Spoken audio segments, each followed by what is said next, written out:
Welcome back to the channel. This is Fabian from Shop Talk and Street Fame, and this is week's 4 update.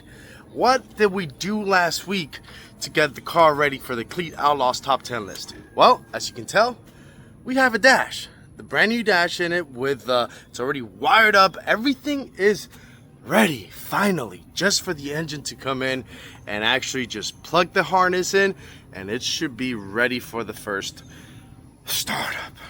We've been waiting for this startup for the longest of time, and great news about that is that tomorrow my engine builder is going to give me a hand to drop in the engine and transmission to the truck, plug everything in, and fingers crossed we will have our first startup.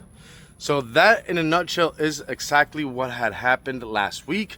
So let me just go over a little bit more in detail exactly what we did last week.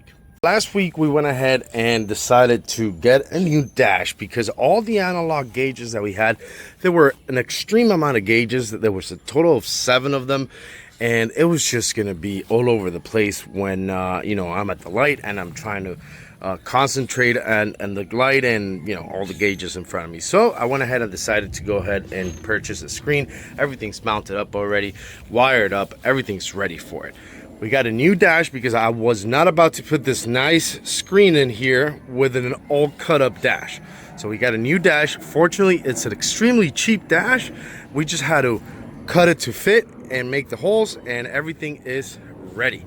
So that's essentially what we did last week. Aside from literally wiring everything is wired up, cleaned the whole truck up. I mean, if you guys don't remember, or you guys are new to this channel, there was a big wooden box right there at the middle of the center console of our truck, or of our cabin, which it had, you know, the fuse panel, it had the relays, it had the mounting for the standalone system. It had all of it in that weird box.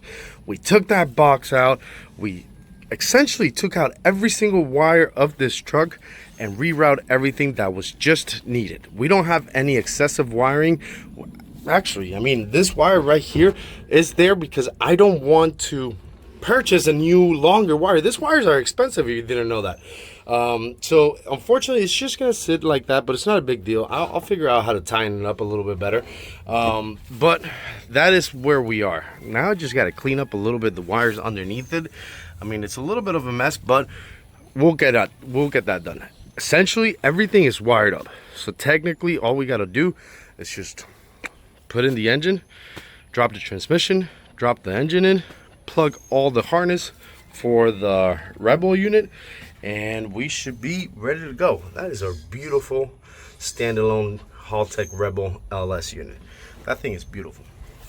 Today, we're gonna get our new, that's gonna be our trans brake button.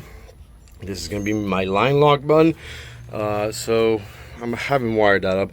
I'm wiring everything that I need right now for the engine. These are secondary things that I'm going to go ahead and wire it up as the engine's done and running, and we are ready to go with that. So that is the week 4 update. It's a simple one, just for the simple fact that all we did was essentially redo the interior completely, but we wired it up and cleaned it up an extreme amount. I mean, if you guys go back to the videos, this was full of wires. Now just the essentials are in here, so we are ready to go, waiting for that engine tomorrow. Hopefully tomorrow we'll have our first startup. Till tomorrow.